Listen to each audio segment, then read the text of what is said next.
Welcome back to MMA Al Dente. I'm here to talk about Joaquim Silva versus Clay Guida. Silva's 34 years old, 12-4 as a pro, and he's got 1 inch of height, but giving up 1 inch of reach to 41-year-old Guida, who is 38-23 as a pro. Clay Guida's still going strong, or he's still going anyway, but he's a guy that's had a lot of holes throughout his career, been, a wrestler solely, and now he is just primarily a wrestler, but he's patched up his striking and his grappling defense throughout the years. I'd say he's still submittable, but the only guys to really submit him in the last 5+ years are Claudio Puelles with that knee bar, and then Jim Miller and Charles Oliveira with guillotine chokes. And those are exceptional submission artists.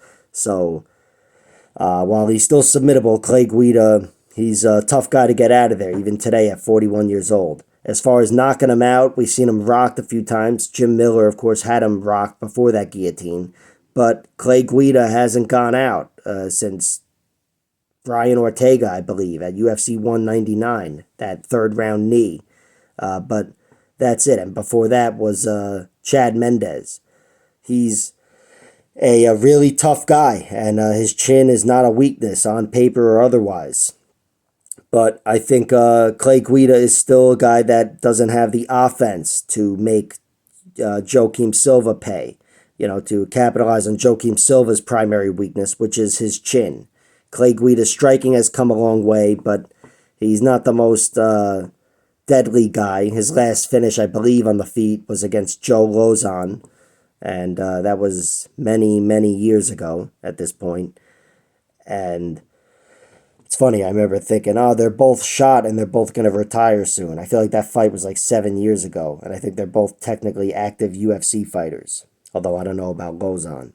But Clay Guida, I'm talking about vulnerabilities and durability, but he is still susceptible to being out-hustled, which is something that wasn't always the case. Not that he didn't lose by decision back then, but it'd have to be some Gilbert Melendez monster to get it done. Clay Guida, he's lost a little bit, of course, with age at 41 years old, and his wrestling can be taken away from him. And if that's the case, usually he's doesn't have enough tricks up his sleeve to secure the victory. He's a tough guy, and he can use that hustle of his, but he doesn't have the striking to really take over many fights at the UFC level. Here, he's up against a guy who is much more dangerous and explosive than him, Joaquim Silva. Joaquim Silva, I do think, has some exceptional power where he could be the third guy to knock out Clay Guida. That wouldn't surprise me.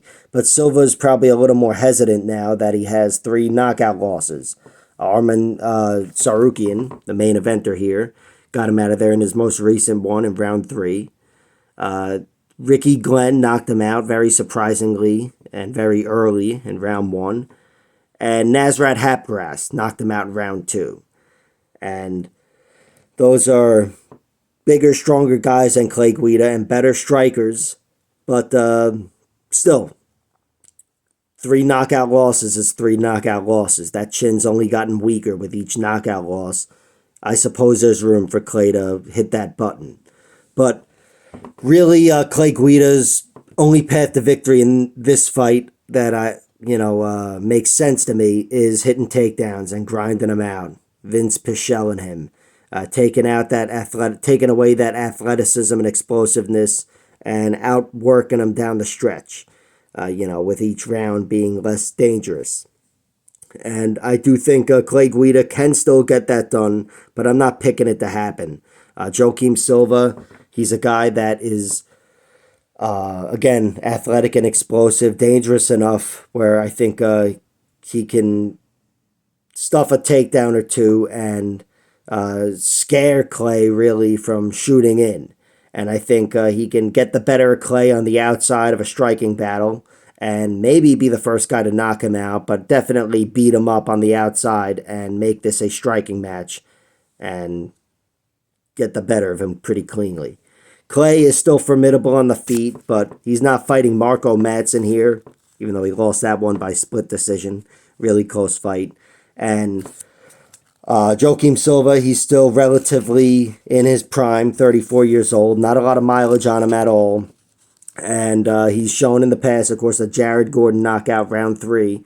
He's dangerous all the way through, even though most of his wins come in round 1. I think he's got the Jared Gordon finish in round 3 and the Jesse Ronson finish in round 2.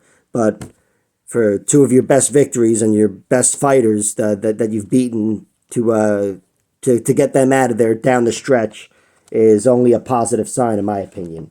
So I'm taking Joaquim Silva. I don't know if he'd get the finish, even though I consider him very dangerous. But I think he takes away Clay Guida's wrestling and gets the better of him down the stretch.